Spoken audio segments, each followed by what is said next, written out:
मीरा रोडमध्ये भाजपला मोठा धक्का दिलाय। भाजपचे जिल्हा महामंत्री संदीप तिवारी आणि अन्य भाजपच्या पदाधिकाऱ्यांनी शिवसेना ठाकरे पक्षात प्रवेश केलाय। यावेळी उद्धव ठाकरे यांनी उपमुख्यमंत्री एकनाथ शिंदे यांच्यावर ड्रग्ज प्रकरणावरून निशाणा साधलेला आहे, तर आणखी एका मंत्र्याचा राजीनामा होणार असा निशाणा देखील उद्धव ठाकरे यांनी केलेला आहे। कोणत्या मंत्र्याचा राजीनामा होणार असा प्रश्न आता ठाकरेंनी विचारला, तर ड्रग्जचा बाजार करणाऱ्यांना मत देणार का असा सवालही ठाकरेंनी उपस्थित केलाय।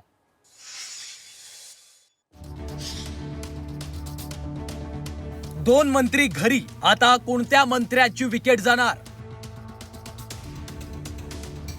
उद्धव ठाकरेंचा कोणत्या मंत्र्यावर निशाणा?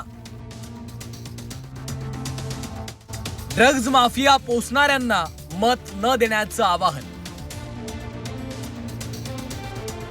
साताऱ्यात सापडलेल्या ड्रग्ज प्रकरणाचे मुंबईत पडसाद उमटू लागले। या ड्रग्ज प्रकरणावरून आरोप प्रत्यारोपांच्या फैरीही झडू लागल्या। उद्धव ठाकरेंनी ड्रग्ज प्रकरणावरून आरोप सुरू केले।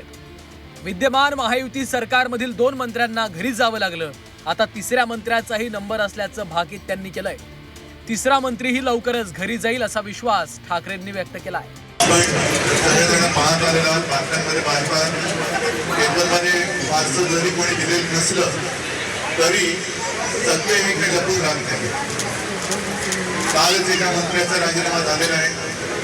आणखी एक मंत्री जायच्या वाटेवर आहेत, पण मुख्यमंत्री त्यांना पांघरून घालत आहेत, हे फार विचित्र वातावरण आहे। राजकारणासाठी कोणत्याही लोकांचा वापर सुरू असल्याचा आरोप उद्धव ठाकरेंनी केलाय। गुंडांना, ड्रग्ज माफियांना राजकारणात मुक्त प्रवेश दिला जातोय असा आरोपही त्यांनी केलाय। एवढंच नाही तर अशा लोकांचं पितळ उघडं पडल्यानंतर मुख्यमंत्री त्यांच्यावर पांघरून घालतायत असं उद्धव ठाकरेंचं म्हणणं आहे। ड्रग्ज माफियांना पक्षात घेणाऱ्यांना मत देऊ नका असं आवाहन देखील उद्धव ठाकरेंनी केलंय। ठीक आहे, राजकारणासाठी माणसं लागतात, पण ती माणसं कशी पाहिजे? कोणतं सुद्धा चालतील, ड्रग्जचा व्यवहार करणारे सुद्धा चालत आहेत, आणि ज्यांचं नाव ड्रग्जच्या संपूर्ण कारखान्याशी जोडलं जात आहे ते कोण आहे? तुमच्यामध्ये बातमी आली की नाही? ठाण्याची व्यक्ती आहे, रिक्षावालाचा भाऊ। आता त्या भावाला सुद्धा वाचवण्याचा प्रयत्न होतोय। आता सुद्धा हा ड्रग्जचा जो काही कारखाना आहे तो आपल्या सुषमाताईंनी कागदोपत्री पुरावे निश्ची जनतेसमोर आणला, तरी देखील मुख्यमंत्री त्याची दखल घ्यायला तयार नाहीत।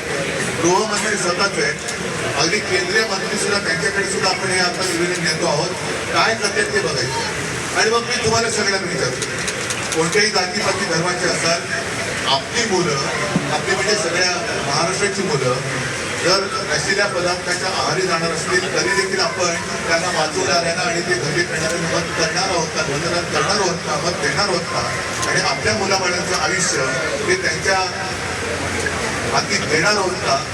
राजू शेट्टींनीही या प्रकरणात गंभीर आरोप केले। कुणीतरी मोठा व्यक्ती असल्याशिवाय ड्रग्जचे कारखाने सुरू होऊ शकत नाहीत असा आरोपही त्यांनी केलाय।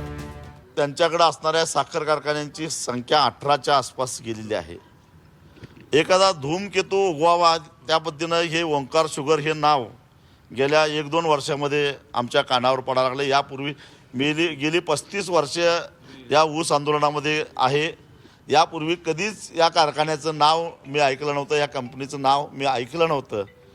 मला माहीत नाही याच्यात कुणी पैसे गुंतवले, कुणाचा पैसा आहे, हळूहळू तेही कळेल। परंतु निश्चितच कुणीतरी मोठा माणूस असला पाहिजे, कारण एका बाजूला साखर कारखाने चालू। महापालिका निवडणुकीचा प्रचार अजून सुरू झाला नाहीये। साताऱ्याच्या ड्रग्ज प्रकरणाच्या निमित्तानं उद्धव ठाकरेंच्या हाती ड्रग्जचा मुद्दा आयताच सापडला। त्यामुळं या मुद्द्यावरून शिवसेनेची आता चांगलीच अडचण होणार हे मात्र नक्की आहे। ब्युरो रिपोर्ट, झी 24 तास, मुंबई।